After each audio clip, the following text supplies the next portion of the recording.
Order! Order! You are an incorrigible delinquent at times. Behave yourself, man!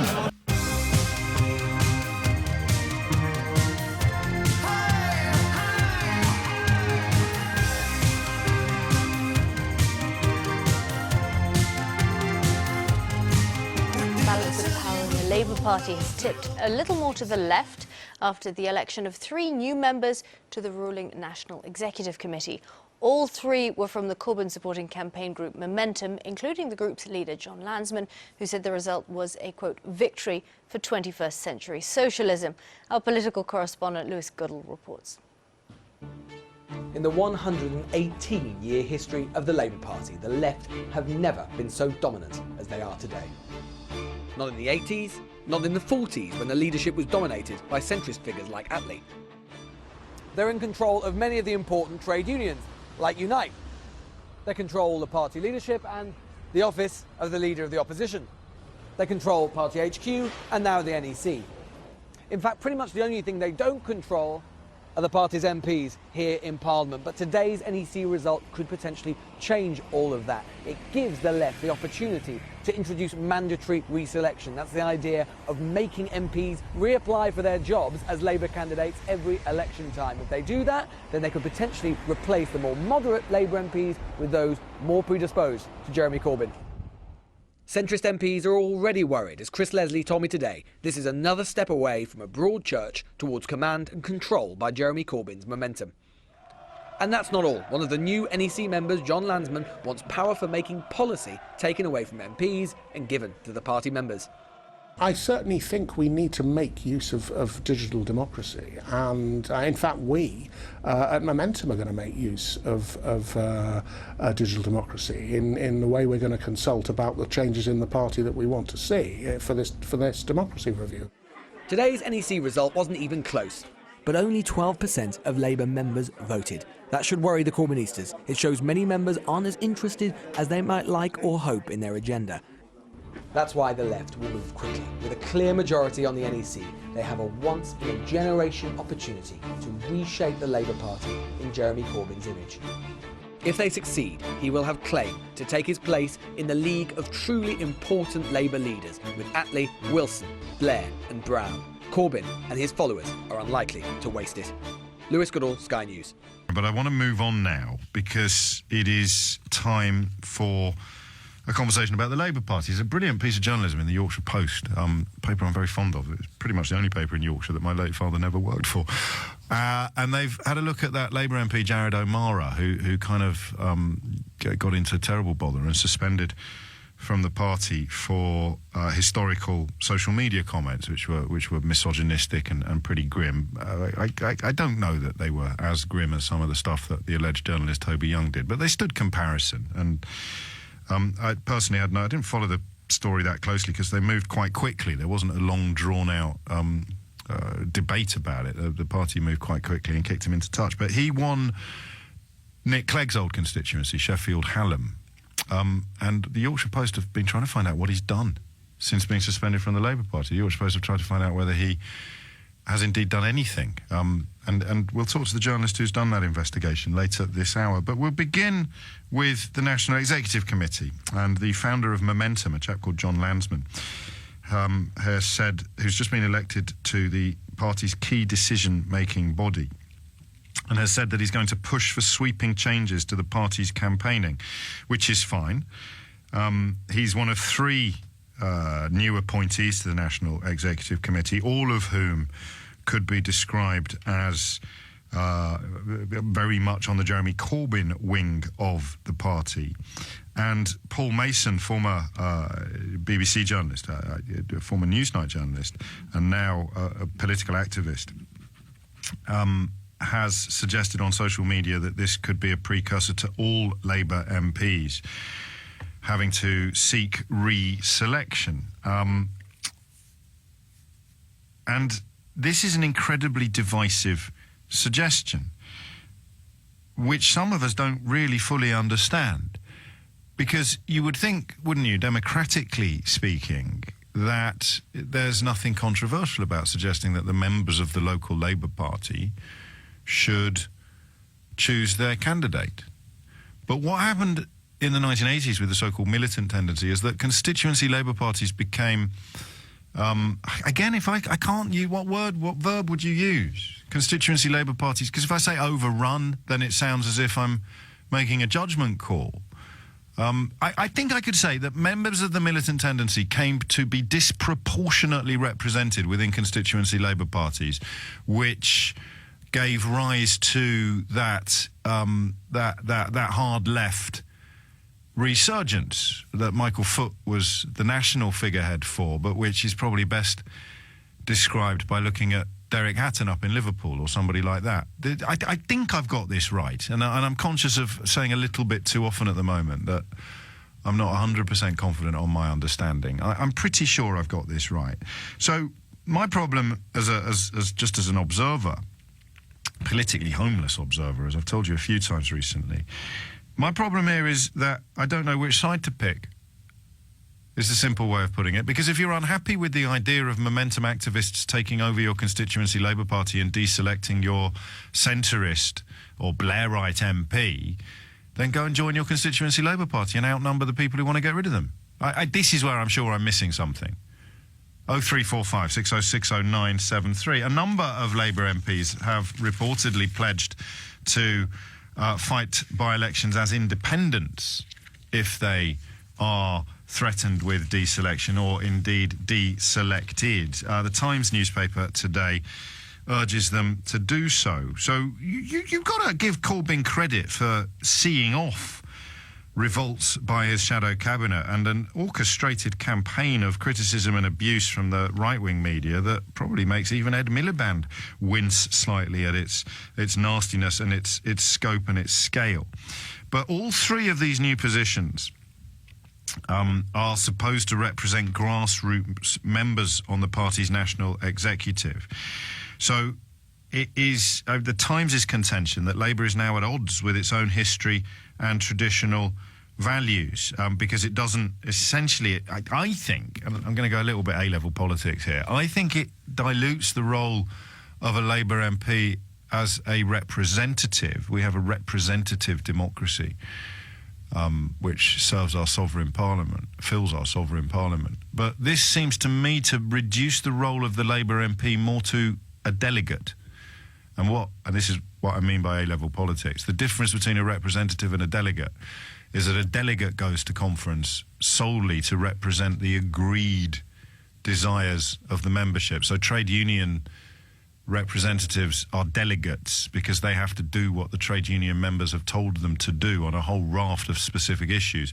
A representative, and this is where Brexit has dealt a horribly, horribly violent blow to the very notion of our parliament being a representative democracy, because, of course, the Daily Mail and others demand that MPs don't exercise their judgment and intelligence before reaching a decision. They follow instead the results of a referendum that nobody who voted in it was qualified to do so.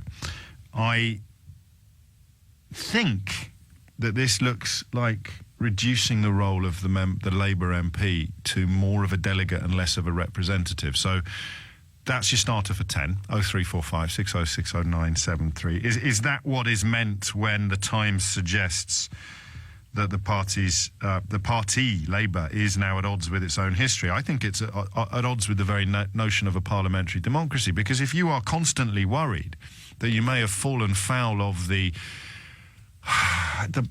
left-wing, I find left-wing and it's such a meaningless phrase in the context of current politics, but if you are not Corbynist enough for the local Labour Party, you run a perpetual risk of deselection. So you're not a representative. You're not being appointed on the strength of your attributes and intelligence to represent to the best of your abilities the interest of your constituents. You're being sent to Parliament to do what you're told by the grassroots members who dominate your parliamentary Labour Party. And that troubles me. But again, I'm lucky enough to have all sorts of people of all sorts of political persuasions listening. And perhaps the people more persuaded by Jeremy Corbyn than I have thus far managed to be can explain why that's not quite as dangerous as it sounds. Now, if you do get deselected for the next general election, many Labour MPs have revealed privately that they will resign the Labour whip and sit as independents in a block in the Commons for the remainder of this Parliament. But, I mean, what does that achieve? I suppose it depends partly on how many there are. If they were to actually declare now that they'd resign immediately if they were deselected, because the idea is that you would be deselected so you wouldn't fight the next election, but you'd stay in the job until the next election came around. There's nothing to stop you resigning and having a by-election, and the suggestion is that that would be a more powerful move. I don't know. 1973 is the last time this happened, when a Labour moderate called Dick Taverne won a by-election in Lincoln after having been repudiated by his local party. Frank Field, actually, in the 80s, announced that if the far left in his constituency succeeded in deselecting him, he would fight a by-election. And the argument, the contention is that this sort of toughness is what the new generation of Labour MPs need to do. OK, are you still with me at the back? There are other problems here in that I don't know that Labour MPs have the same sort of financial security that many of their oppos on the Conservative benches have. Labour MPs tend not to make personal fortunes before going into politics to tell the rest of us what to do. They operate from a more ideological position that the way the world is run is fundamentally unjust, and they want to change it. So it would be, I suppose, a little odd if they benefited from... No, actually, of course it wouldn't be. But you see my point. Labour MPs possibly... Because when David Davis called a by-election, back when he believed in proper democracy and that the most fundamental bedrock of democracy is the right of voters to change their mind, back when he believed that, he called a by-election. And I remember thinking at the time it would be even more principled, perhaps, if you hadn't been on the board of Tate and Lyle for years and presumably in receipt of a degree of financial security. If you are earning more as a Labour MP than you've ever earned before in your life and you're living your life accordingly, well, you know, your kids need shoes. These things are genuine concerns, but perhaps not concerns that should trump the integrity of the party and indeed of our parliamentary democracy. Give me a call. I'm not going to confine the conversation to any constituencies, so you don't have to be a member of the Labour Party or of Momentum or of the Jeremy Corbyn fan club to contribute to this, although I may be more interested in asking you a couple of questions than I am everybody else. But this just seems to me to be ugly. Tell me why it isn't. 0345 60 60973. So John Lansman said yesterday, I've dreamed for a members-led Labour Party. I hope that's what we'll have. 9 out of the 39 executives now represent members. Still under a quarter, but much better representation for the 600,000 members who achieved such a fantastic turnaround in the general election. I don't really understand this.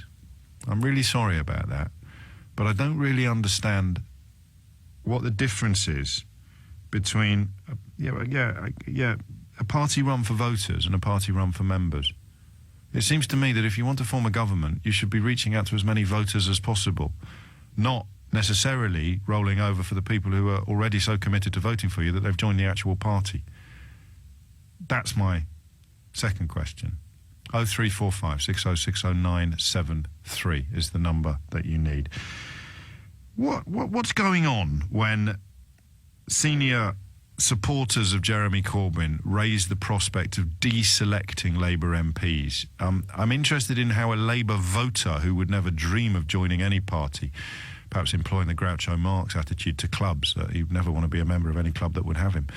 So I can't quite ever imagine joining a Labour Party or a Conservative Party or actually signing up and joining. If you're like that, but you are minded to vote Labour, possibly much to your own surprise, I'd love to know just how you absorb and process the suggestion that the membership, which is often portrayed as hard left, should start chucking out the MPs who aren't dancing to their tune. And I've put it in a slightly provocative way, but I'm not going to step back from that. It seems to me that is very much the threat. If you don't dance to our tune, you're out. As someone who casts a vote in elections, partly for the local candidate, partly for the party, I'm quite uncomfortable with that. I wonder whether it actually diminishes democracy. I stress again, I'm thinking out loud, and now it's your turn to do the same. And this is hopefully going to be a really interesting conversation. I'll begin with Sarah, who writes, "Morning, James, absolutely. For years, people, and this rather shoots my fox, doesn't it? For years, people who were unhappy with the drift of Labour to the centre-right were told, if you don't like it, get involved, persuade people. Now they have done so, somehow it becomes an outrageous coup." That tweet I mentioned from Paul Mason, left wins clean sweep in Labour NEC membership elections. Now let's have mandatory selections of all MP candidates in every parliament. So it's more a case that even if you've already got the job, you're going to have to reapply for it. And if the constituency Labour Party don't like you, chances are you won't get it. I've suggested that makes you more of a delegate than a representative. Gary disagrees. No, James, reselection is about having a truly representative, not a delegate. We may be misunderstanding each other on this one, but I do like the idea of a representative. It sounds like something out of Catch-22, doesn't it? The Joseph Heller novel featuring Major. Who are you? I'm the representative. But representative, it means something different to delegate. You send a representative to represent you by employing their own wit and wisdom. You send a delegate to represent you by doing exactly what you've told them to do. So I don't know, there's probably some wiggle room there. And Chris Abraham reminds us to spare a thought for the good people of Vauxhall, who have been saddled with a choice of voting against the party they support or voting for Kate Hoey and Brexit. 11:22 is the time. John's in York. John, what would you like to say? Hi, James. Hello, John. I'm a Labour Party member, and I'm a Momentum member, and it was the rise of Momentum, if you like, that got me involved with the Labour Party about 18 months ago. Okay. What if you had to sort of pin your colours to their mast, what would have been the real draws for you? What were the things that make you go, oh yeah, I'm getting involved in this, and I'm doing more than just voting for the party, I'm getting involved in this movement, if you don't mind me asking? Absolutely. It really was a part for me. You know, I'm 26. I grew up under sort of Tony Blair, and for me, I always felt that the Labour Party was too centre-right, didn't really appeal to me in a lot of ways. In what ways? I'm not hectoring you. I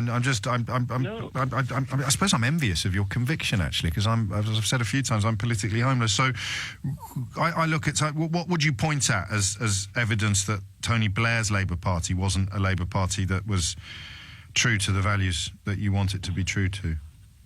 And I'm tempted to say don't mention Iraq, although that might be unfair. I mean, obviously that was big. That wasn't true to my values personally. Sure. But in terms of domestically, you know, a lot of the stuff that Labour is being criticised for at the moment. I mean, you mentioned earlier about PFIs, and Tony Blair opened the door on PFIs.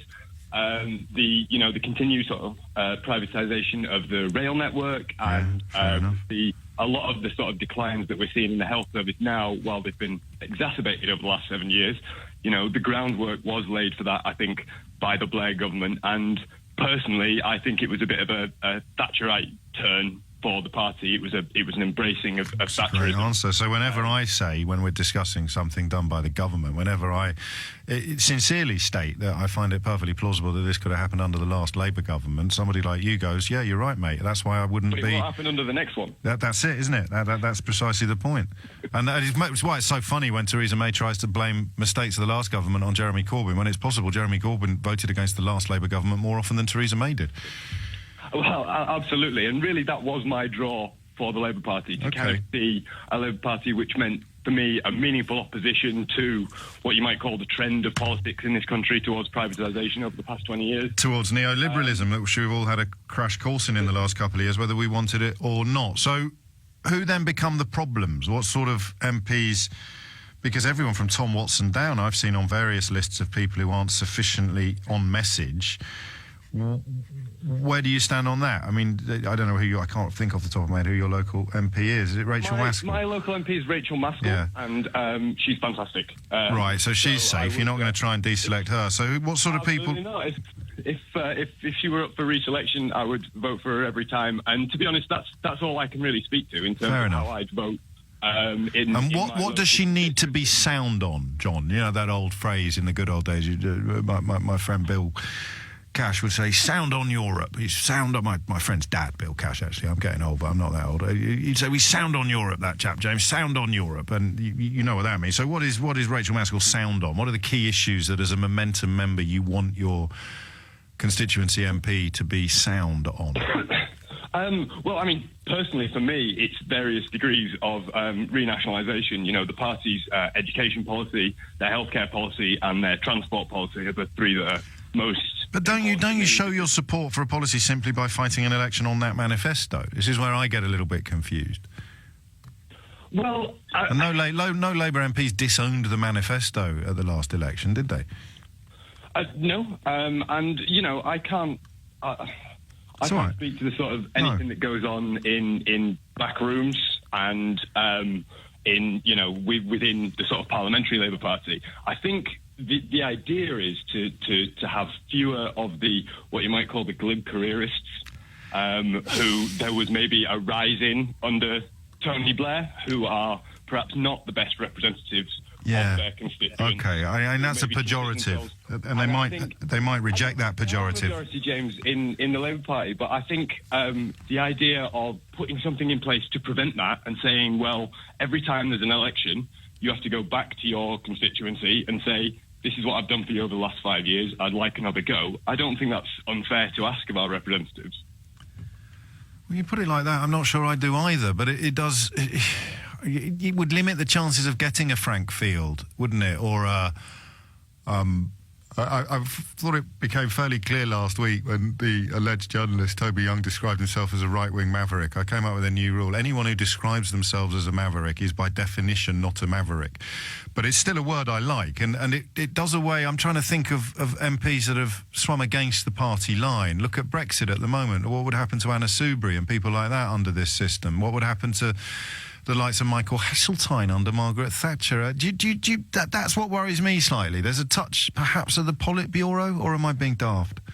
But is that not... I mean, you know, the Conservative Party, as far as I'm aware, pick their MPs via committee on a local level, don't they? Which, surely that's more of the Politburo, because that is... the party faithful, the people who've sort of, you know, kissed the right rings within the party. That's a papal term for anyone struggling with the imagery. Yeah, absolutely. Who then get to sit on this committee and decide who the MPs are. I mean, look at the way the Prime Minister was chosen, James. You know, it was all back doors, backroom sort of deals. OK, well, I'll drop out and then you can drop out. And you've closed that one down as well. Didn't get to vote on the new leader. And really, I think, you know... No, I hear you. No, you're making brilliant points, better than mine. And I'll leave you with one more question, which is this might possibly is a glib careerist question, but is it surely the broader the church, the healthier the party? Absolutely, and I think you should have a plurality of views, but I don't think this will prevent that. Well, that's what I need persuading on, and it's nice to speak to a member of Momentum who has already been persuaded, because I think more perhaps than any faction in British politics at the moment, you get represented in a way that is probably quite far from the truth. John, thank you. It's coming out to 11:30. You're listening to James O'Brien on LBC. I'm on a journey on this one. You realise, even when you like to think you spend your life insulating yourself from the bile and the misdirection, misinformation of the right-wing media, you do realise that you get groomed by it, whether you realise it or not, almost like a process of intellectual osmosis. I've been really worrying about this. Something about turning 46 has been really significant for me, in that you realise you have to make a conscious effort to keep moving. It's so tempting to stop moving. I really got this last week. Of all the conversations we had, believe it or not, it was a conversation about Friends. When I was reaching for lazy outrage. Oh, these kids today, they don't know they're born. And I suddenly realised that's what happens when you put the brakes on your intellectual development. You have to keep moving. But you suffer from a form of intellectual osmosis if you're exposed to newspaper-led journalism in this country, as I am. And I wonder whether sometimes I've fallen into the perception of Corbyn, specifically, Momentum in general, that has been punted by the majority of the newspaper press in this country, and a lot of the left-wing press is suspicious of Corbyn and momentum. So that's why I find speaking to people like John so refreshing and indeed so challenging. Give me a ring and persuade me that momentum isn't evil. That's the way one texter has described this hour in a helpful way, suggesting that they need help as well. I don't think it's evil.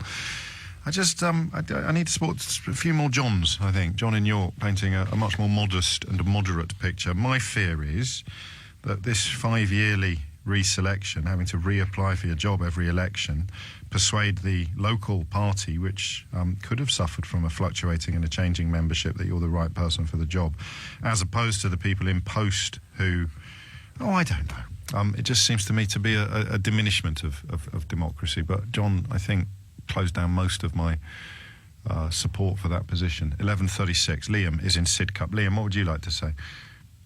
Hi. I feel kind of bad disagreeing with him because he was such a compelling caller. But snowflake, get on with it. I think John's got it slightly wrong in terms of, I can't see how Jeremy Corbyn would have survived the Blair years if these kind of rules were in place. Oh, wow. So momentum would create a Labour Party... Go on. That make a future momentum impossible. That's brilliant. That really is. And but they wouldn't see it that way, would they? They'd see it making they'd see it making a Frank Field impossible, or who's the least Corbyn Labour MP, just in your view, off the top of your head? Hilary Benn, off the top of my head. So they'd see it more as a way of making sure Hilary Benn doesn't get into Parliament, and they could live with that. Although logically you're correct. But then the equivalence is, I don't know, I think that holds true, because Hilary Benn would be convinced of getting Jeremy Corbyn out. And I think I've talked to you about this before. I'm a fan of Jeremy Corbyn. I think that momentum have been very, very helpful, yes, particularly in the last election. But what I would have liked to have seen is not to, sever all ties or cut them off or anything. They're incredibly useful. They've been a real force in re-energising the party. But this talk of deselection and this talk of kind of... It discombobulates you, like it discombobulates me.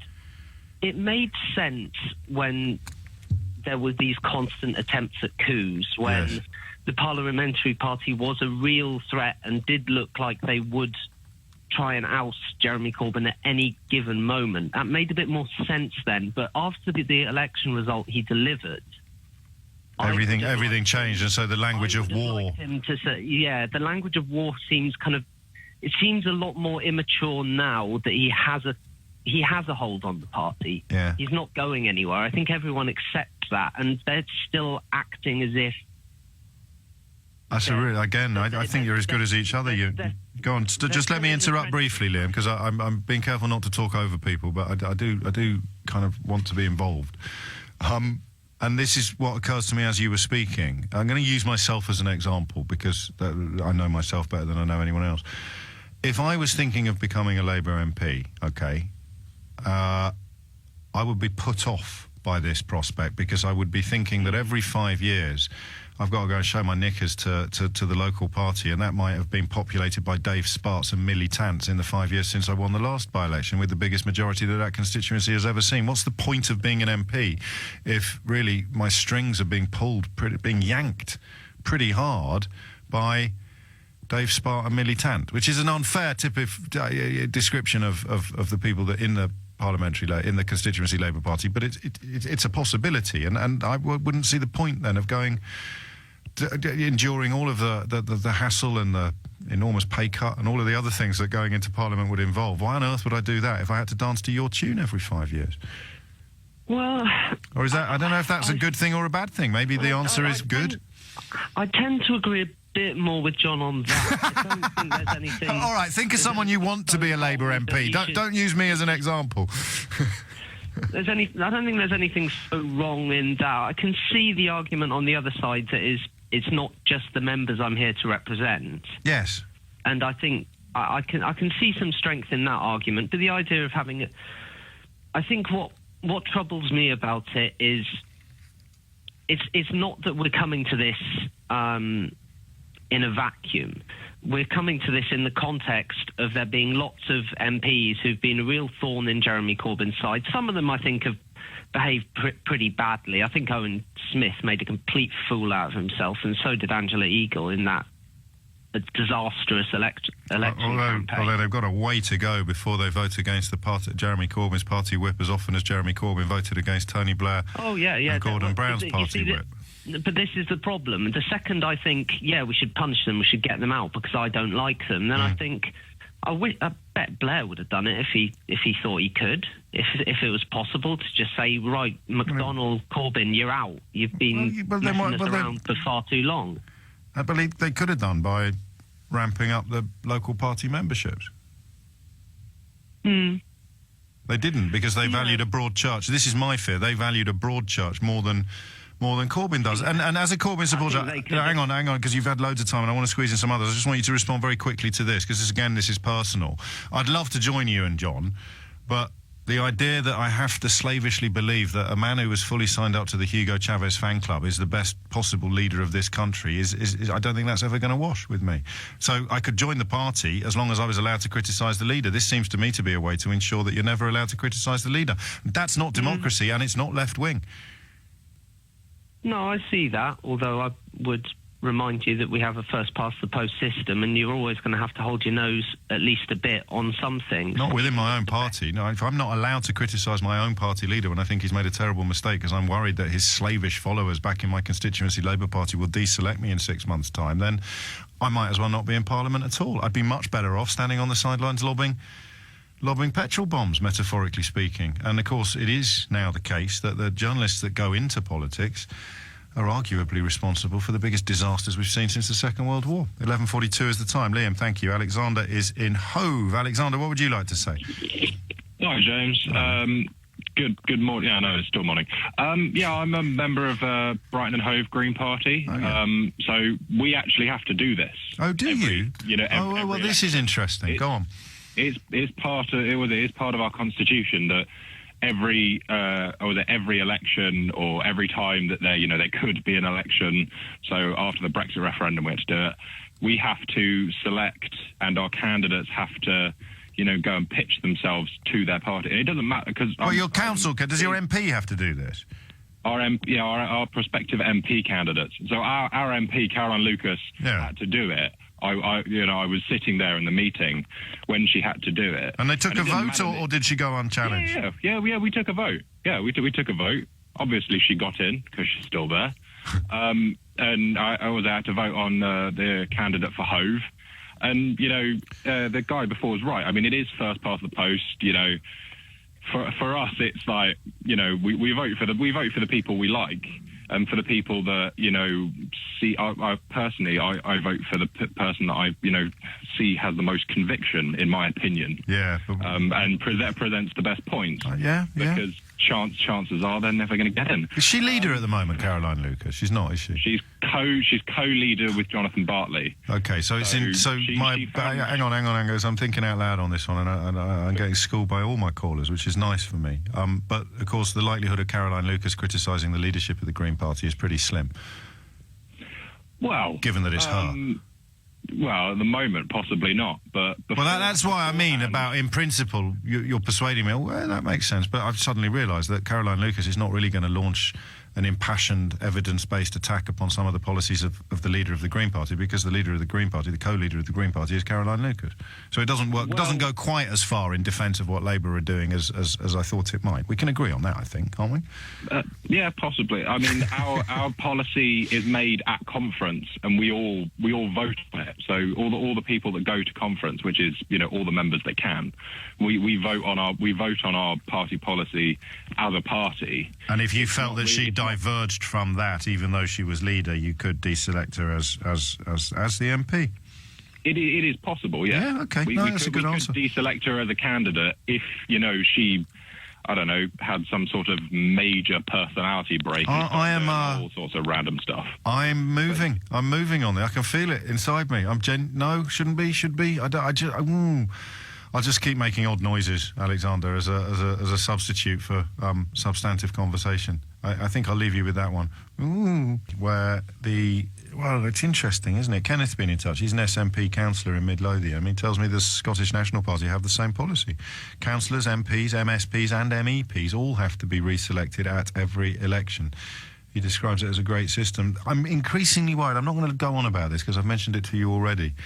I'm increasingly worried that we might be sort of groomed by osmosis. Even those of us who like to think we're a little bit above the fray of really lazy tribalism. I look at Momentum, I look at Jeremy Corbyn, and I ask, where do you get these negative thoughts and feelings from?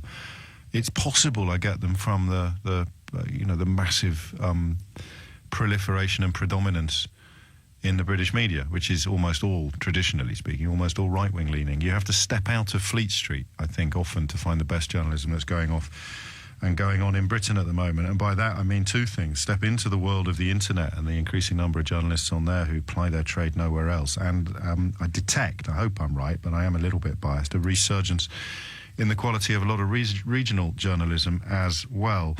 Apropos which, conveniently enough, I'm joined now by Chris Byrne, who's a features writer on the Yorkshire Post, because he's undertaken something of an investigation into what has happened to Jared O'Mara. He, you will remember, and given that we're talking about Momentum and Jeremy Corbyn, was the very Corbynite candidate who unexpectedly beat Nick Clegg to the seat of Sheffield Hallam, only to have his social media history poured over and publicised, a social media history that contained various examples of misogyny and homophobia and similar, prompting the Labour Party to suspend him to sweet. But of course, the people of Sheffield Hallam still want representation. Chris Byrne has been trying to find out what sort of representation they've been receiving. Chris, what have you learned? Good morning, James. Basically, in December, Mr. O'Mara, his office released a statement saying that he was limiting his work activities on the advice of his GP, including attending Parliament, because he hadn't been in Parliament since the suspension in October. But the statement, importantly, added that he was continuing to serve as MP for Sheffield Hallam and that he was continuing to work, in this direct quote, very hard to serve his constituents in Sheffield Hallam. So I went along to his office to see if that was actually correct. He wasn't there. His office manager couldn't say. She said he did come into the office. She couldn't say how regularly and wouldn't say when the last time he was in. And I think most damningly, I asked a very simple question, which was, can you give me any example, any single specific example of where he has helped a constituent? And the answer was, no, I can't. And so we then tried to get in contact with Mr. O'Mara over the course of several days with phone calls and emails setting out exactly what his office manager had said. And I obviously asked his office manager if she'd contact him on my behalf as well. And we are yet to hear anything from Mr. O'Mara. And so it's as simple as that. And it was a story that, of course, was utterly unknown until you decided to shine a light on it. Just to sort of clarify a couple of things, that you stressed particularly that quote very hard. He will continue to work very hard, because that should, I presume your reasoning is, Chris, that will diffuse any suggestions that if they've cited medical reasons for not being in Parliament, then you're being insensitive by inquiring. If they have told voters that he will continue to work very hard, you feel perfectly entitled to ask how hard. I completely agree, and that's the reason we did the story, and that's why it's in the public interest. If the statement in December had said Mr. O'Mara, on medical grounds, is currently not involved in any duties as an MP, then to a certain extent that's fair enough. If you're saying to the people of Sheffield Hallam that, OK, he's having to take a bit of a step back because he's been through a stressful time, exactly, but he's still representing you as ordinary members of the public, and then that's quite frankly simply not the case, then that's something that I think needs to be, highlighted.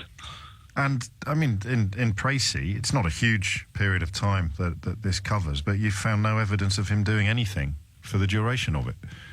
I mean, he has since his party suspension. He's, in fairness to him, he's submitted 45 written questions to the government on things like universal credit and mental health. However, he hasn't spoken in a single debate, and that included prior to his party suspension. Hasn't been seen in Parliament, and as far as we can work out, and from my conversations with his office manager, if you're a constituent and you've got a problem with, say, your mum's social care that you'd like your MP to take up, it's the office manager and the caseworker who are essentially trying to deal with queries while the MP isn't seemingly doing anything. Yes. And his Twitter account hasn't moved at all since the suspension either. So, the profile could not be lower, could it, Chris, really? No. I mean, there was, people have said he's lying low, and I think, unless he's willing to come out and say something to the contrary, that's an impression it's difficult to avoid agreeing with, really. And finally, any comment from Central Office, as it were? Any comment from Labour HQ about this? Because it's dereliction of duty, arguably, or potentially. So one thing that's sort of was raised to me by local voters was the idea of, well, why was this guy put forward in the first place, and why is the investigation into his social media comments taking so long? Yes. Labour's said it's not going to give a running commentary on the investigation and when it's likely to conclude. So things are somewhat up in the air, and because essentially although he's suspended and lost the party whip, unless he personally decides to resign, there's very limited powers to remove him from his seat until the next general election. Which plays neatly into the conversation we've been having about the powers that the Labour Party will have to remove MPs from their seats. Chris Byrne, features writer at the Yorkshire Post. If you want to read that article in full, I retweeted it a couple of times from my Twitter account earlier today. Thank you, Chris. He also used to work at the Sheffield Star, which is one of my late dad's old papers, so he was pretty much guaranteed a warm welcome on this programme. 11:57 is the time. You are listening to James O'Brien on LBC. We might carry this over for a little bit, because I'm really learning. I'm going to level with you, because I always do. I'm no longer as spooked by this. I probably need to rejig the switchboard, do I?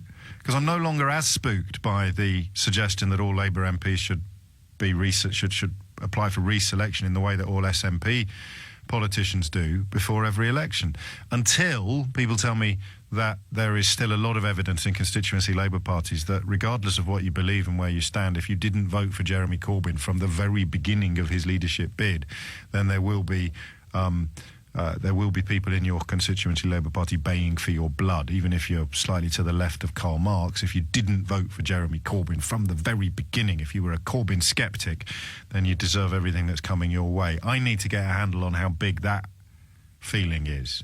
Because if that's big enough to remove MPs who are good at their job, then we're back to square one, and all the problems that have been slowly eroded by callers this hour would return in full force. So we'll take a couple more on that, starting with Joseph in East Finchley after...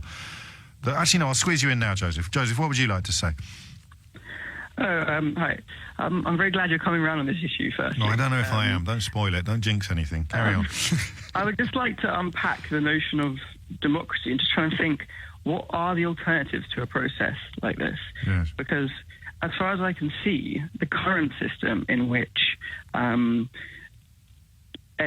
in safe seats are selected in a process that's not always transparent, have jobs for life, and in which there's no way to really hold them to account. And I think some of this is to do with the suggestion that the general election, is somehow a way to hold them to account. Yes. However, I think this is kind of a naive understanding of how first past the post work. Yeah, you're absolutely right.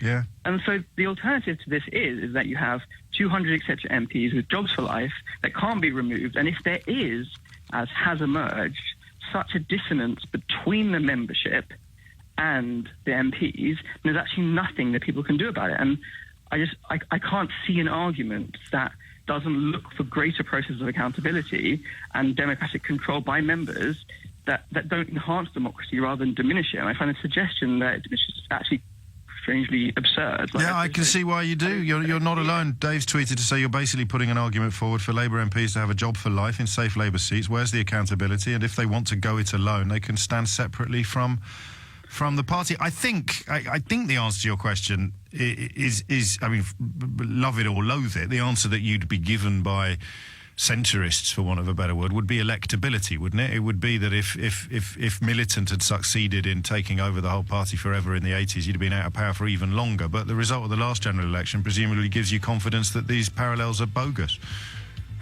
But I think, as you just said earlier, how can you, even if you just describe them as militant, or I think people are described as momentum or militant in a pejorative way without really understanding their views. I think you're right. If that's the will of the people, and there are a majority of those people in local constituencies, then how can you argue against that? Isn't that the point of democracy, that it doesn't matter what the view that Well, no, because as you know, the definition of democracy is the people, not the members. So theoretically, you should be having a selection process that involved everybody in the constituency who voted Labour at the last election, but that's obviously completely unfeasible. We'll come back to that. It's fascinating. I could feel the ground shifting beneath my feet, which always unnerves me slightly. We're so ignorant, aren't we? If I do this for a flipping living, I've got no excuse. You have. You're too busy doing whatever it is you do to earn your crust. But this is supposed to be how people like me earn our money. I didn't know that the SNP did all of the things that John Landsman is suggesting the Labour Party do. Last time I checked, Scotland hadn't sunk under the weight of SNP reselection policies, so we will return to that. And how gratifying to take... It was exclusively, I didn't check, but everyone in that...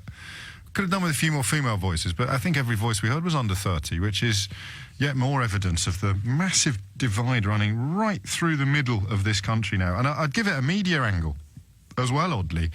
There are older generations, and I'm right on the line between the two, which is why I think I can see this. The older generation whose news diet is essentially newspaper-led, and the younger generation who never go near a newspaper. And when you consider that roughly 80% of the British print media is seriously right-wing, not just quite right-wing, but unbelievably kind of down with judges and crush the saboteurs right-wing, then you get an idea of just how that general election result came about without any of the traditional media noticing.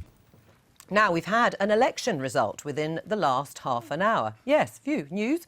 3 candidates have been elected to sit on Labour's National Executive Committee, which is the party's ruling body. The 3 winning candidates were all backed by the pro-Jeremy Corbyn group Momentum, and it's thought that the balance of power on the NEC has now changed in favour of the left of the party.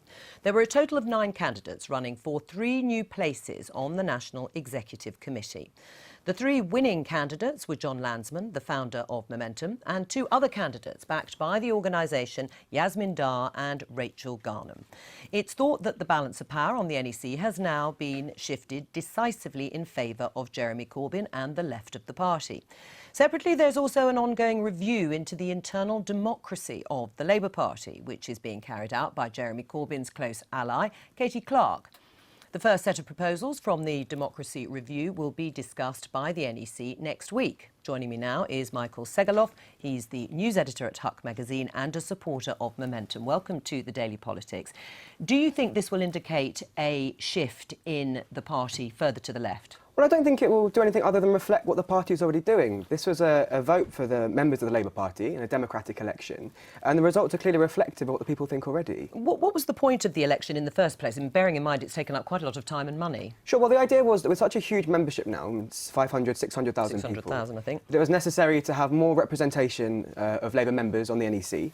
That's something that seemed to be important to people on both sides, all sides of the party, I should say. Right. Do you accept that, Emma? Oh, absolutely. And the Labour Party has always been a broad church. And I have to say, I think that we have more unity of purpose, i.e. getting this government out of office, than we have done for quite some time. And the election brought people together. I had people helping me in Wolverhampton from across the spectrum of the Labour Party, and we all get on extremely well, and we all have a single mission, and that is to have a Labour government in this country rather than a wretched Tory government. And so you're happy that it is reflecting the membership at large?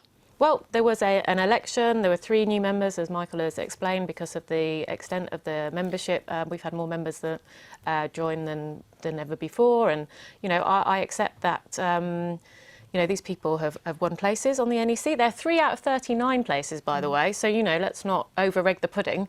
I know that the media likes to always shine a light on the Labour Party and its elections. So you don't think it'll have a significant impact then? Well, it remains to be seen, but I do think that we, as I said, have a unity of purpose that perhaps we didn't a year ago, and I think that is only a good thing. Right. Is it something to cheer about in your mind that there are more people who are very much behind Jeremy Corbyn's view and vision for the Labour Party? Well, Jeremy Corbyn has done better at the election than many thought. We didn't win the election, obviously we lost the election, but we ran the Conservatives very close, and now they're having to rule with the DUP. And so, you know, as I've said, I think the election brought us together as a party and a political movement, and I think that can only be a good thing.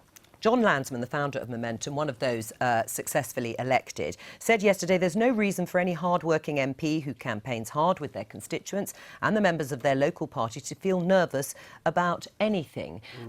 That implies that there will be a judgment made about some MPs on mandatory reselection. I think John's made it perfectly clear that he's not a believer in mandatory selection across the board. I think that we should talk more about, in our democratic processes, about how we hold our MPs accountable and what that means. But I think, as John made clear, and that's his opinion anyway, if MPs are engaged with their constituents and have the support of the people they represent, which is vital in a practising and functioning democracy, then MPs have nothing to worry about. Right, and the people they represent being their constituents, if they don't reflect the views of Labour Party members, perhaps from Momentum, do they still have a right to stay as an MP? As far as I'm concerned, this is my personal view, it's up to constituents in each constituency to decide who represents them and how. Should there be a debate now about mandatory reselection? Because certainly John Landsman, although may not want a broad-based mandatory reselection, is, for instance, calling for it in parts of London. He thinks some of those should be rerun. Well, I disagree with John Landsman, and I disagree with anybody who's calling for mandatory reselection of MPs. The truth is, as I've said, we've always been a broad church, and I think that the sort of bitterness that we've seen over the last couple of years and some of the rows that we've had, we need to put that behind us. And we need for the parliamentary party, the membership and the leadership to work together, because actually this government is on the ropes, and that's what we should be focused on, taking the fight to the Tories rather than obsessing about internal procedures and introducing things which will only create a division and bitterness. Right. And so I don't think there should be mandatory, if I can say it, mandatory reselection. I know, I can't say it either. It's a horrible phrase. But we did have progress on from another wing of the party who actually feel that this is an attempt to take over the Labour Party.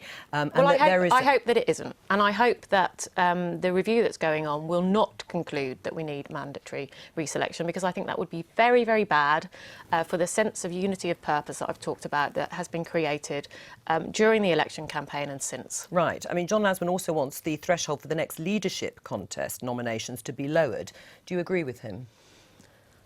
I think that the current threshold is about right. I do think that the leader of the Labour Party needs to have the confidence of his or her MPs. I think that is important. Right, and do you think that, or do you agree with John Landsman that it should be lowered below the 15% to 10%, 5%, or in his case, scrapped altogether? As far as I'm concerned, Labour MPs are there to reflect and represent Labour members and their constituents. I would like to see a threshold in place that means no wing of the party is kept out of any future leadership elections. And they haven't been, though, have they? Well, I mean, it was pretty close in Jeremy Corbyn's the first time round. But sure, as long as that's in place, I think that's what's significant. But if we start seeing the threshold left as it is, and in the future members of MPs on either side of the party left off the ballot, that to me is something to be worried about, because the party needs to be there, both its leadership and its MPs, to represent both Labour members and their constituents. What other things would you like to see change within Labour if they're going to be reviewing this internal democracy? Well, I think the democracy review is in 3 stages, and we've only just had the results of the first, which has looked at Women's Conference, I think it is, BAME membership and Young Labour. All areas, I think, where we can all agree that more work could be done to ensure we're engaging with Labour members. The second and third parts, I don't know what's to be seen here. As far as I'm concerned, the 600,000 members that Labour now have need to have more of a say in the way the party functions, whether that be in policy, whether that be in selection of their MPs, whether that be in the community engagement that's done around the country. And the more we have of that, the better. And that's what I think this review will see. But what's more important to note is whatever happens in this review won't be signed off by Jeremy Corbyn and Katie Clark and Ian Lavery. It'll be going to Labour Conference next year, and the membership, once again, the most representative body that we have is Labour Conference. That will decide what happens next. The Tories have a lot to learn, don't they, about swelling the ranks of their membership, bearing in mind, although we can't get a clear figure, the Tories have probably fallen well below 100,000 members. Well, I think, you know, without doubt, Brandon Lewis has been very clear coming in as new party chairman. That's one of his focuses, is to really grow that base. But I think also something we've seen with Labour is that you've brought in people who have been activists for you into the membership, which is something that, I mean, certainly I have hundreds of people who are activists with me in Northumberland, but probably only 100 of them are actually party members. It's not something that perhaps if you're minded to support Conservative causes, you feel the need to be part of the party in order to be part of it and support it in many different ways. But what's so interesting is in the North East, and, you know, I mean, personally, I'm, you know, not a great fan of the hard left of Labour, and I would support a balance within seeing the Labour Party. I had many hundreds, if not thousands, of people voted for me in the North East, Labour voters who are really not supporting the Jeremy Corbyn project, and that for me tells me something about how you need to carry on if you're serious about taking us on. But I think the reality is that voters are frightened by that hard left position that Jeremy Corbyn and John McDonnell are driving forwards. Well, we took Canterbury from the Tories. Nobody saw that coming, did they? We took many seats from the Tories that were not predicted, and so I think the Conservatives need to reflect on that. Thank you very much. Thank you for coming in. Just before the break, I shouldn't really because we're over, but Labour MPs, the NEC has got 3 new members, hasn't it? Hard left. That's right. So Jeremy Corbyn has now got a majority, quite a clear majority. They are not all hard left in John Lansman is in his majority. John Lansman's not the sectarian figure he was in the 1980s. Right. Momentum is given superhuman powers it does not really have, but they did win these 3 extra seats, and the Times is it's almost just PR for Momentum, making it so powerful when it's not. Get the rules changed. John Lansman believes in automatic reselections for all Labour candidates and MPs, so that will mean the moderates, there'll be a purge of the moderates, blood everywhere. That's right, because he'll get it. Jeremy Corbyn has got real control, hasn't he, over members and over the NEC, over the unions, but not necessarily the more moderate MPs. Do you think that might change? It's the members who've got control because they've elected people on the NEC. They elected Jeremy Corbyn. It's not really the other. It's not from top down. It's bottom up now. But you're quite right. If Labour's a broad church, some pews are rather more overpopulated than others. And there are some people in the parliamentary party, some MPs, who will think, hang on, I've got problems with my local party now because I don't agree with them. But in the end, who owns a party? Briefly, yes, in the 1980s... I'm in such trouble now. I'm in such trouble with the break. The militant tendency, the hard left extremes were on the fringe of the Labour Party. Momentum has now taken over the entire machinery of the Labour Party. The hard left has pulled off the biggest coup in decades. Momentum is not militant. Biggest coup in I'll decades. let you carry on that in the break because I really need to go to it now. I want to talk about the Labour Party, the various incarnations of the Labour Party this hour, and talk about a strain of it that has always worried me since I was a teenager, actually, and first encountered the Labour Party in Liverpool politics in the form of the militant tendency there. Now, Momentum are not the militant tendency. I certainly hope for the sake of Momentum and the sincere people who are members of it that it is not the militant tendency. But Momentum is proving very effective and very successful in essentially taking control of the Labour Party. Nothing wrong with that if you're into democracy and political activism and people fighting for what they believe in. Nothing wrong with that at all. John Lansman, the founder of the Corbyn supporting group Momentum, was one of 3 people elected newly to the NEC, the ruling council, so the powerful body that runs the Labour Party. He says it's a victory for 21st century socialism. Not all of his colleagues agree. I wonder why. We have explained this story in some detail before we talked to our guests about it, and to hear from you about it as well and your thoughts. And if you're a member of Momentum, I'd be delighted to hear from you. A member of the Labour Party more broadly, I'd be delighted to hear from you as well. I'm quite exercised by this because my only problem with Jeremy Corbyn's emergence in the leadership of the Labour Party has not been about Jeremy Corbyn as an individual or even about all of his policies particularly. It's been because I've got first-hand experience of watching the Labour left, the hard left, however you want to describe them, the left wing, the leftist of left wing in the Labour Party. I've got first-hand experience of seeing how they sometimes operate and the damage they can do to the idea of political cohesion and a sense of common ground, common purpose existing in the cities and towns of our country for the good of the people who live and work in the cities and towns of our country. If you think, if you're of a particular age, you will remember, for example, Alan Bleasdale's drama about the militant years. It was essentially about Derek Hatton and his friends, his colleagues. in Liverpool, how they operated, what they did. Now, I'm not saying Momentum per se is like that. I have friends in Momentum. We have lively discussions about what they want the Labour Party to become, and it looks like the Labour Party is becoming what these very sincere people want it to become, and that I have no problem with at all. But I still have a sneaking reticence, more than a sneaking reticence. For goodness sake, I'm on the radio telling you about this reticence. It's not sneaking at all, is it? I have a reticence about it all because there is still a seam of aggression in the left of the Labour Party that I think might be its undoing. It was there in the militant years. Let me give you some examples of where it was in the militant years. It was almost like a cult, really, the militant tendency in Liverpool in the 80s. They would only do serious business with people who were like them. Anyone else was regarded as a heretic. It was almost quasi-religious in nature. It would regard as enemies anybody who disagreed with it. Rather than being into the politics of persuasion, it was into the politics of intimidation.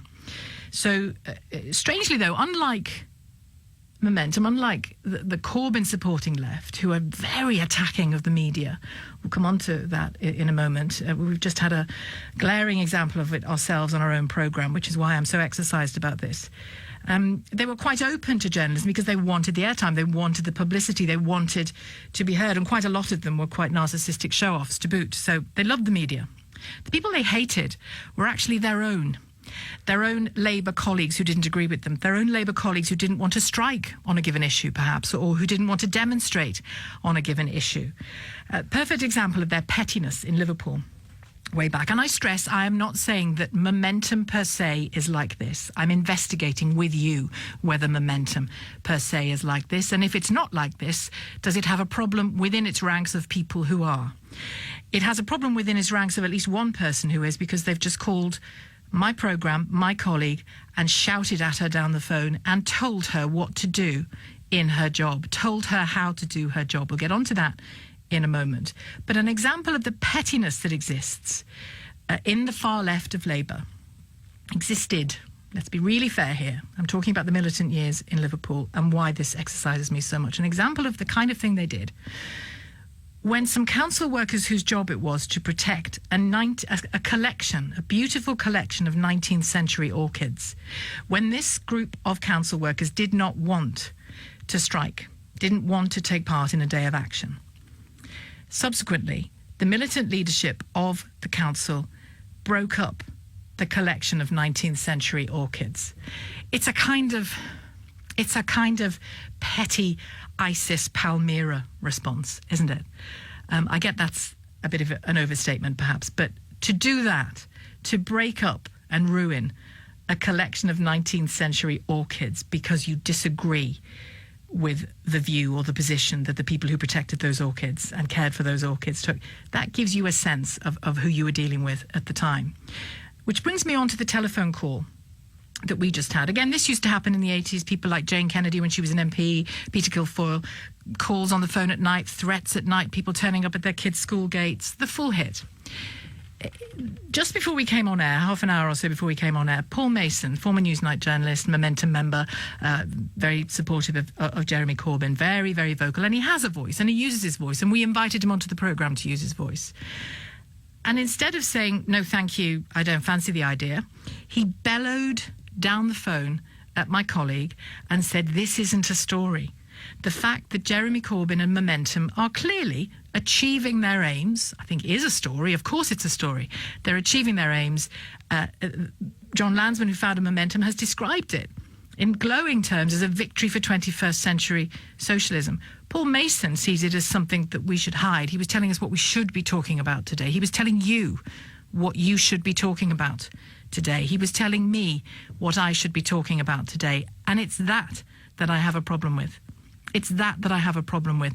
These are not people, some of them, who will do business with all for the good of all.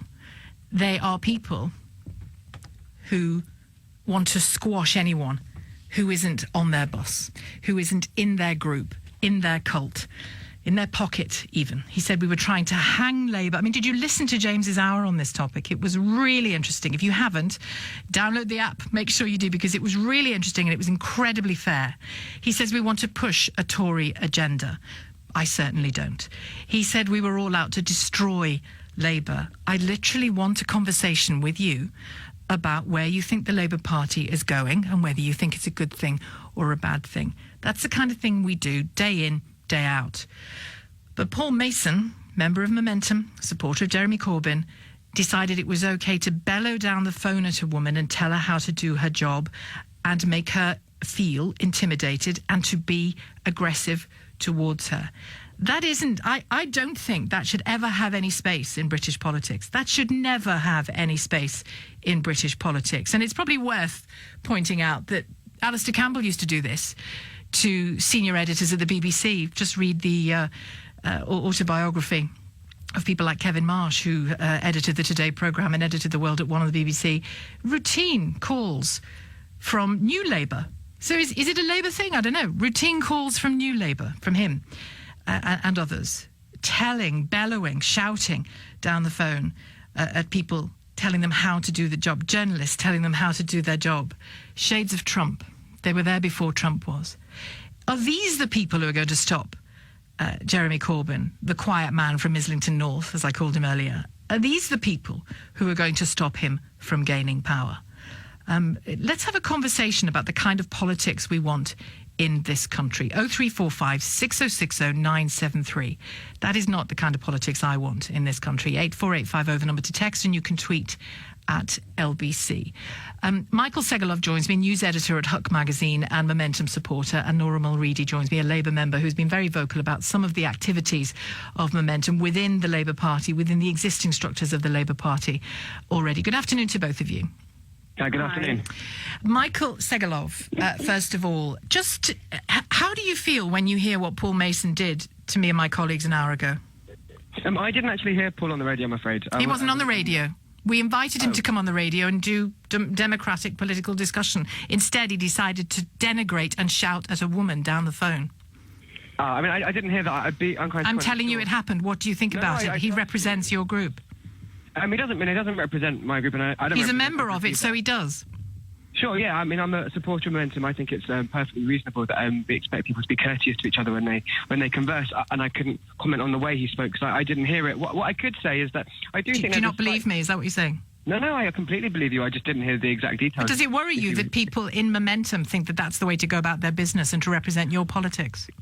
Well, I think it's a shame if anyone's going around being aggressive or unkind to people. That's not the way I treat anyone, regardless of their politics. And I think that's something we can all talk about. But I do think if we can talk about the issue here about that, is I do think it can be frustrating. That's not an excuse. I didn't hear how he spoke. It's frustrating that we seem to continually talk about the internal politics of the Labour Party, which I do think is important. I have no qualms. I'm here speaking about it today. But it does seem sometimes to feel that that's something that consumes us more than it should do, that there are massive national crises kind of kicking off in the country on a regular basis. The biggest contractor for the government currently going under. Last week, the NHS was in crisis, and that hasn't gone away. And these are sort of hugely important political issues that we need to be discussing. But Michael, we discussed them yesterday on LBC for hours on end. We discussed them today on LBC. Later on, I'm talking about homelessness. I'm talking about the kind of people that should be in our schools, teaching our children. We cover all of this stuff all of the time. What I am asking you is whether if I were a member of Momentum, I would be furious with Paul Mason for behaving that way. I would be furious with him. I'm furious with him, and I'm not even a member of Momentum.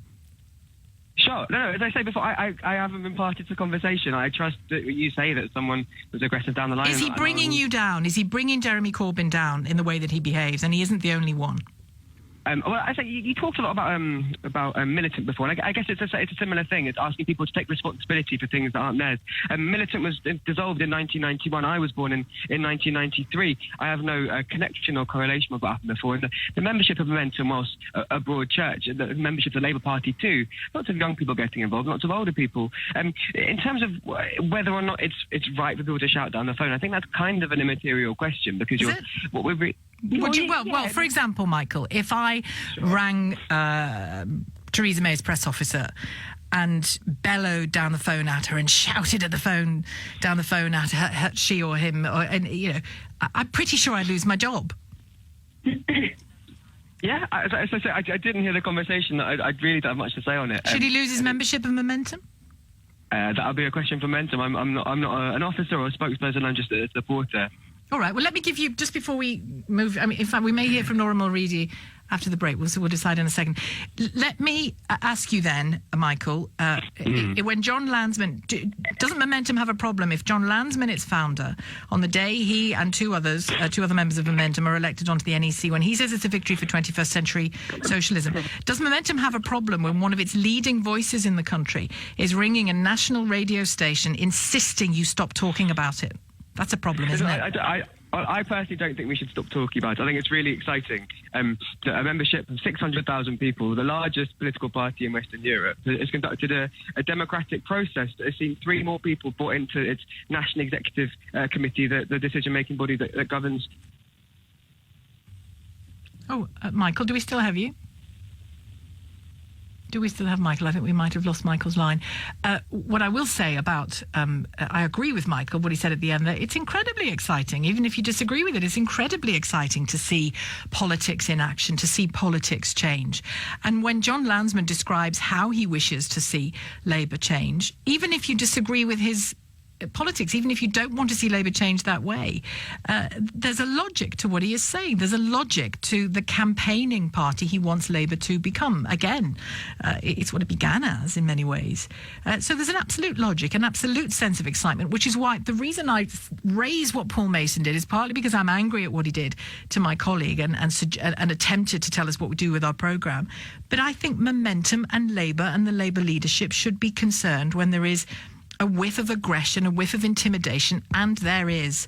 And it isn't just this one instance. We'll hear from Nora Mulready in a moment, a Labour member who is deeply concerned about some of the deselections and some of the intimidation that's going on in the party at the moment. We'll hear from her and more of your calls in a moment as well. We're talking about the election to Labour's NEC of 3 members of Momentum, not least its founder, John Landsman, who, when he was talking about why he was so excited about the Labour Party's controlling body moving in the direction that it is, a lot of what he says, I think, will chime with many of you. He talks about Labour becoming less Westminster-heavy, top-down, more closely associated with party activists and just social activists on the ground who are doing work with people on the fringes, on the extremes of life in Britain, economically, socially, and the like. That makes perfect sense to me. All political parties should be trying to forge relationships with those people, not least so they know what their policies and who their policies are supposed to help. That seems to me to be basic intelligence and basic relationship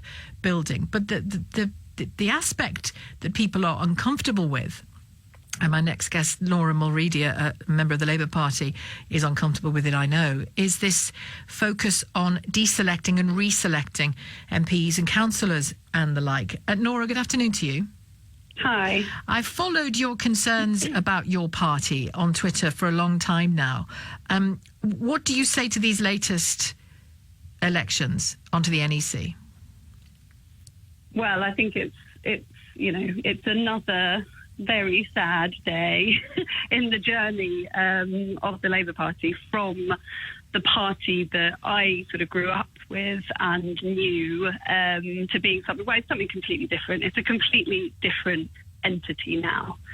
And I think that's quite sad. But did the party that you grew up with and are now a member of, or the one you hoped to remain a member of, was that party guilty of failing to connect with grassroots activists, or is that a lie? Is that a falsehood? I mean, it depends on who the grassroots activists are. I mean, certainly in Haringey, we've seen an influx from a variety of kind of organised hard leftist groups who've sort of resigned their membership of other hard left organisations to join the Labour Party. So did we fail to connect in the past with, activists from revolutionary socialism, from the 21st century, or left unity, or, the Socialist Workers' Party? Well, yeah, we probably did. But, I'm not sure that was a particularly bad thing. What the Labour Party I grew up with and, loved and supported did connect with was the country, and in doing so were able to do some things that were genuinely transformative. I mean, I work in welfare rights, for example. Now, I know that when New Labour came into power, older people, for example, who didn't have, decent pensions or, for whatever reason, they were walking around in rags. You had people living in genuine poverty when New Labour came in. As a result of the changes, this might be slightly too technocratic, but something called pension credit that was introduced. That was one of the most redistributive mechanisms that were ever introduced in this country. It basically said there was a minimum level income for all older people. So for the first time, we were not going to let people live below what we considered, a suitable standard of living. That, for me, is far more important. Genuinely lifting pensioners out of poverty, tackling child poverty, wiping off debt for the world's, poorest countries. That, to me, is the type of connection that is important. I actually don't care if, Left Unity and all of those people didn't feel, loved and cherished at that point in our history. But is John Landsman, in your view, sincere when he describes these activists that he wants to connect with and really connect the Labour Party with and empower by the Labour Party? He regards them as people who are trying to transform the lives of people in the way that you've just described by that pension credit distributive tax. But yet they have total contempt for the Labour Party for the period of time that it was able to do that. So I don't know. I mean, I'd say there's a bit of soul-searching there, and for John Landsman and for others who speak in such condemning terms about Labour under Tony Blair and Labour in power. And when you have tweeted, as I've seen you tweet, about the deselection of people you regard as good, committed, lifelong Labour members, activists as councillors and activists who have genuinely connected to people at the extremes and made sure that the party is connected to them, when you grieve, it seems to me, the loss of those people from deselections at council level, do you see that as for the country to come if Jeremy Corbyn were to take power? I don't know. And at every stage when the next kind of terrible thing happens, people say, that's only, that's not Jeremy, and that's not what he's going to be like in power, and that's not what a Labour government under Jeremy Corbyn is going to be. But I don't know anymore. I mean, certainly in Haringey, it's interesting you just started this section talking about Paul Mason and the conversation that you just had, or the whatever. My colleague, the rant. Tirade, whatever. See, what we have in Haringey, and that's obviously where I get most of my experience from, we've seen a sort of the other side of that, where momentum activists make really petty complaints about other activists, other members, councillors, people who basically aren't backed by momentum and who speak up against momentum.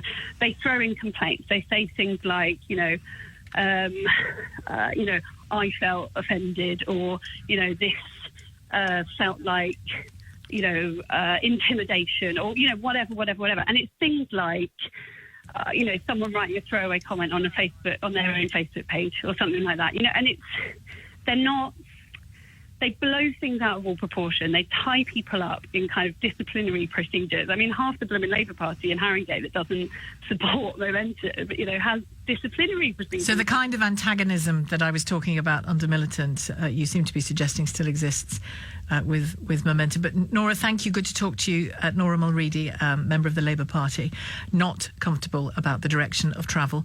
David in Sheffield. Let's get a brief word with David. I want to get a caller in just before we go to the news headlines. David, hello. Hello. I just look at the history. I mean, I live in what was once called the Socialist Republic of South Yorkshire. Believe it or not, our Sheffield City Council in the 70s used to fly the red flag over the town hall. The likes of David Blunkett and Clive Betts, who are a bit of a turncoats now because they became a bit champagne Charlies, I suppose. But you've only got to look back. They smartened their act up under Blair, didn't they? Well, yes, it certainly did, because the money was calling. Well, they were bright men. They are bright men. They are bright men, very bright men. But one thing most people forget, the Socialist Republic of Sheffield was bankrupt, and they forced issues and policies through that bankrupted Sheffield. Ditto Liverpool. Guess where they went? Guess where Sheffield went for the money?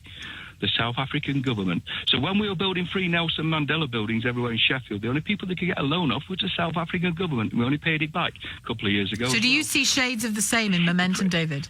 yes, they'll do anything to get in power. And I think it's almost like a fascist party, the Socialist Workers' Party. They don't care how far or how much damage they do. They are hell-bent on power, and they will not stop until they get power. OK. Thank you very much, David. David in Sheffield. The direction of travel of the Labour Party, and whether you share the concern that I share and have always felt since I was a kid and was aggressed on the steps of St George's Hall in Liverpool by a lefty lunatic, frankly. I'm not saying that all members of the Labour Party or Momentum or even left-wing people are lunatics, but this person was. He was shouting at a schoolgirl on the steps because he decided in his wisdom I was a Tory because I was wearing a blue coat. There you go. That was the level of debate in the 80s on the steps of St George's Hall. Oh, the direction of travel of the Labour Party. Is this aggression, this intimidation, has it gone away, or is it that will stop Jeremy Corbyn getting into number 10? If indeed he is stopped from getting into number 10. 0345 6060 973, the number to call. You can text 84850 or tweet at LBC. Errol has called from Woolwich and Bill in Faversham. Errol, you are a member of Momentum. Yes, indeed, Sheila. Hi, you normally do a very good show, Sheila, so I do regularly listen to you. But I am a supporter of Momentum. I think Momentum are trying to do is wrestle back Labour Party back to its socialist roots. For too long, for years, under Tony Blair, he was a disaster for Labour Party. He was more of a Tory dressed in drag as Labour. And I think all Momentum are trying to do is bring it back to socialist roots, bring it back to where actually people started caring for each other, and there was a more fairer acquisition or distribution of wealth, rather than the failed, as we see now with call it the manufacturing company that failed, sorry for the name of it now, under the Tory party, which has just been nothing but a disaster, absolute disaster. So it's trying to rebalance and bring it back to a society that we used to have back in the previous generations. And do you think Jeremy Corbyn's powers of persuasion are strong? Do you think they're stronger than, say, Tony Blair's powers of persuasion? Absolutely. Are they undermined by aggression and intimidation within the party? Well, you've classed it as aggression, and unfortunately I didn't listen to it, but I would probably use the very passionate people, and they want to... I'm a very passionate person about a number of things. I don't bellow at people down the phone and tell them how to do their job. Absolutely, but under the Tory party, there were people, I remember Margaret Thatcher's press secretary. He was a very, what you call, aggressive person, very passionate. He used to shout at all press people and everything else. So people are passionate about things. Sometimes deselection of people because they're not waving the right flag? Yeah, again, it happens in other parties, not just Labour. It happens under the Tory party. There are a number of people who try to get rid of people that toe the Tory lines, etc. So it happens under not just the Labour Party, so it's nothing new, this. But I do think Momentum is just trying to wrestle back Labour back to its socialist roots party. I don't doubt that for a second. Absolutely. I don't doubt that for a second. I think the argument that a lot of Corbyn, finding the right language to describe people as tricky in these situations, that the so-called moderate Labours, I don't like that term because it's laden with favour and meaning, but you know who I mean when I say that, the Labour members who won't cooperate with Corbyn. Well, I think, as I say, I think people know Corbyn and they listen to him. You've seen the crowds during the previous election. They're passionate and they hear him speak, and the people are convinced, even those who weren't previously convinced. Once you hear him speak and you hear his ideals and what he wants to bring to this country, people are switched on to him.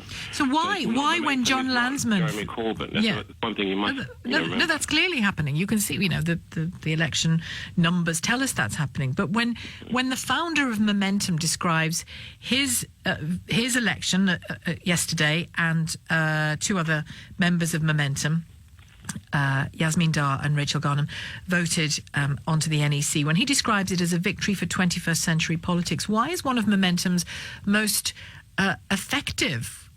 previously effective voices telling us to hide that story, bury that story, talk about Carillion instead, talk about something else instead? This is not a story. I think it's there's bigger issues that are out there that need to be discussed, and everyone seems to be focusing on. But there are always bigger issues, Errol. We can talk. Politics. Who runs our country is a huge issue. Yeah, but this is what makes Momentum what it is they focus on the real issues. They don't focus on internal squabbles and what's going on within the Labour Party. But Errol, they focus on the real issues. wider politics, when it comes to an election, who votes for politicians is the only issue that matters when it comes to a general election. And the manner in which they campaign, the manner in which they present themselves will get you to the wider electorate. And it's that wider electorate that will want to know that there are adults in charge. Well, I think, as I say, I think they're just trying to get the focus on the real issues there, and people will focus on Jeremy Corbyn and what he's going to bring. It's not Momentum they're going to put in power, it's Jeremy Corbyn they're going to put in power. And all Momentum are trying to do is get no party, no party is one man.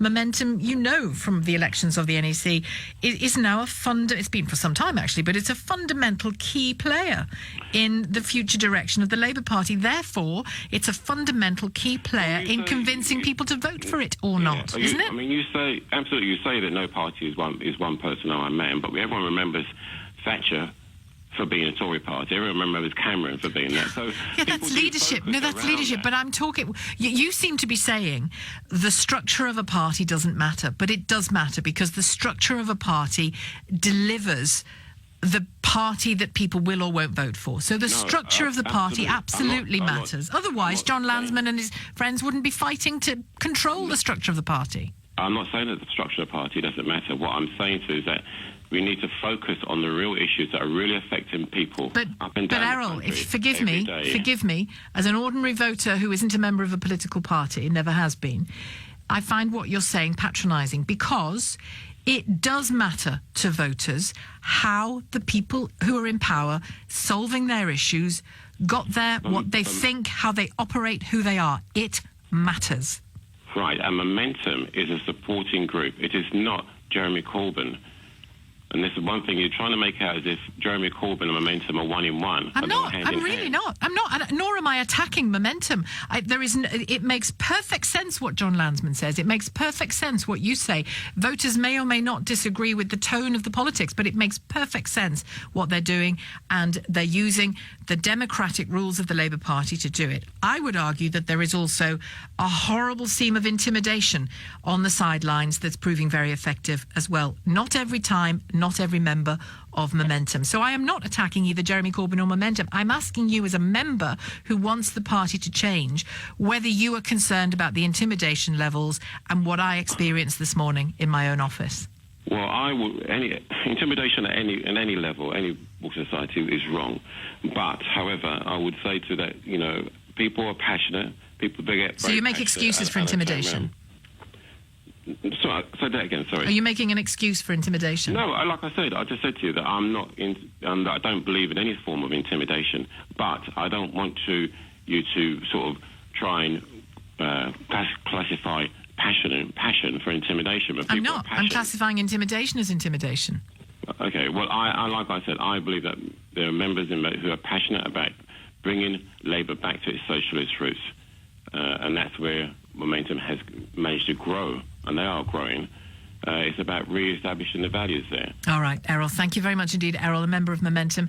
James in Worthing, Labour member, says Corbyn has a perfect opportunity now to act as a go-between between the membership, the NEC and the Parliamentary Labour Party. He should defend the more centrist MPs' positions, and they in turn should reciprocate with loyalty to his leadership. If the membership have free rein to deselect everyone, it will be abject chaos. I think a common sense text there from James in Worthing. It's very nearly 1:45. More of your calls in a moment. Neil has called from Staines and Lindsay in Liverpool. Hello, Neil, first of all. Oh, yeah, good afternoon. Thanks for taking my call. Yeah, I was very interested to hear what you're saying about this aggression that they're showing. I'm quite old now, and back in the 70s, there was a lot of Scientology and various other groups going around that used this system of aggression. They got shouty people to intimidate people. And I feel that this is the same system that's used when you're trying to gather people into an organisation.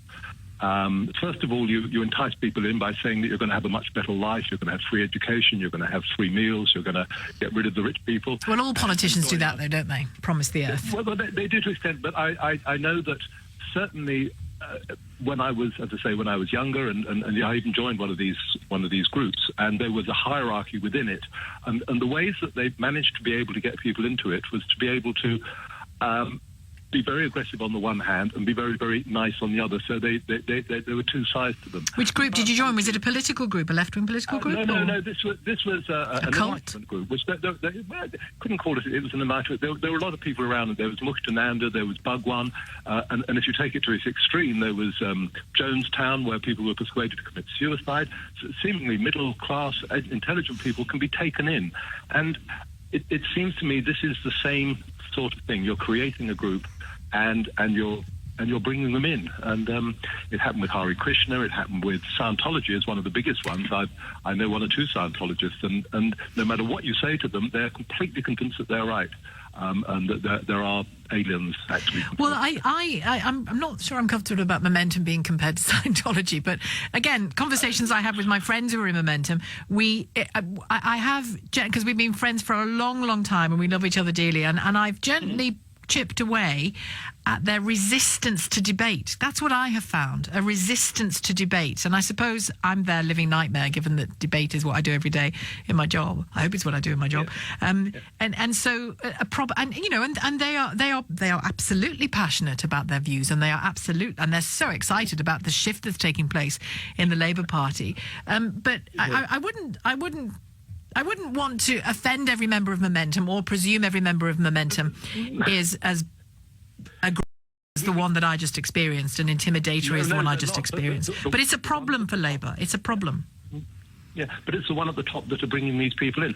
There's nothing wrong with these young people thinking, yes, they want a better life. They want to have more people employed. They want to have everybody like each other. There's nothing wrong with that, and that's what they're saying. But I'm not sure they care if everybody likes each other. My best guess on the basis of what I've just experienced. Yes, yeah, but you seem to be saying they're cultish in nature. Well, the thing is that we have to be nice, and we have to say there's freedom of speech, and we have to say that, we've got to get rid of the idea that they have to have their own ideas. But sometimes I think we need to, us older people, have to put a bit of wisdom between these young people, because they're still very young in life. Well, they're not all young people. Let me bring Lindsay in. Lindsay in Liverpool. You're a party member. Are you a member of Momentum as well?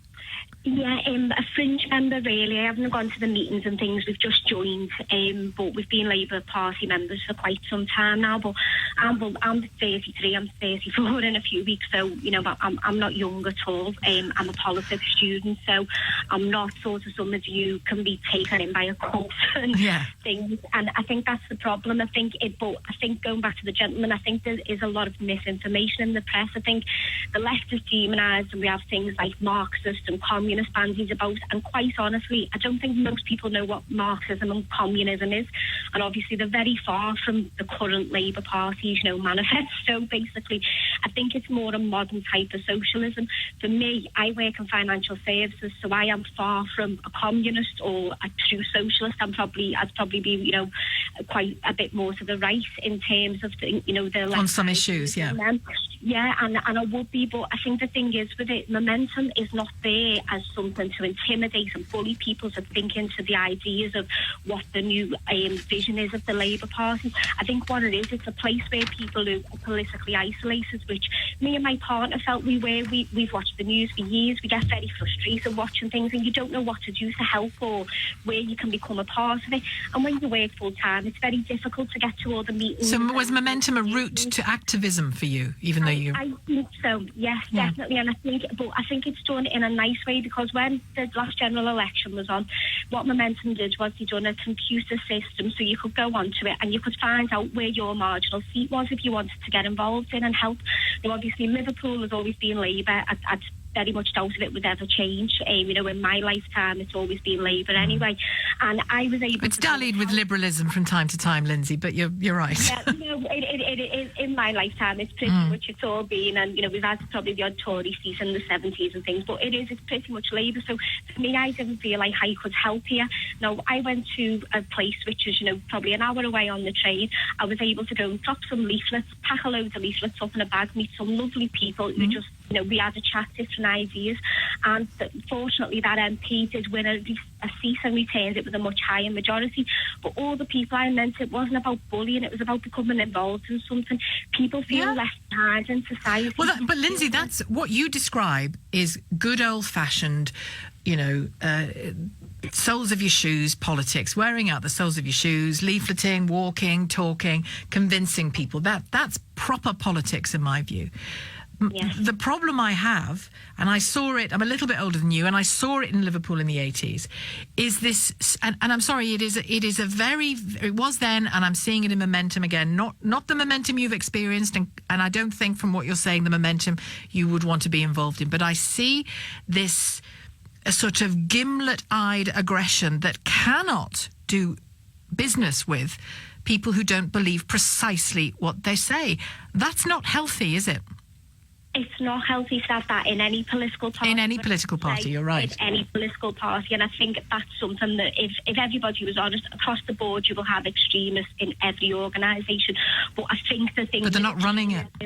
No, but Paul Mason isn't running it, and if he has spoken to your member of staff in a derogatory way, I'm quite sure he'd be embarrassed himself if he's let his temper get the better of him, because I think most people... But Lindsay, it's more than his temper. The counterproductive nature of it is extraordinary. When the media, and you began by saying the media and the press misrepresent us. This is a live radio programme in which people get free rein to represent themselves once they're on mic. You just have, I do, and Paul Mason would have.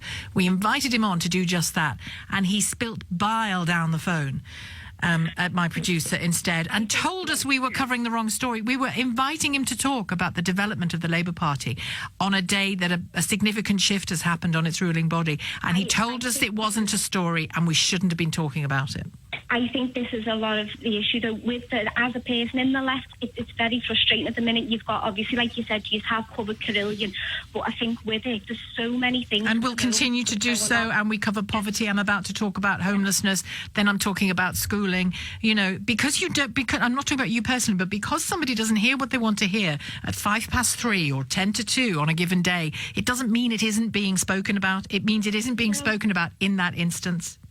It doesn't, but I think this is the frustration with a lot of things on the left. Sometimes I watch news and you'll see, obviously, like news stories that really, in the past, you wouldn't have really classed them as news, and there's so many things going on in society, and I think, not just on the left, but I think a lot of people, even who aren't politically minded, it's frustrating when you think, why is that being covered and getting so much news time, and then other issues aren't? And I think that's genuinely what it is. People are frustrated because they think, well, if nobody focuses and shines a spotlight continuously on certain things, it sort of fades away into the background and nothing changes. Well, you're doing it.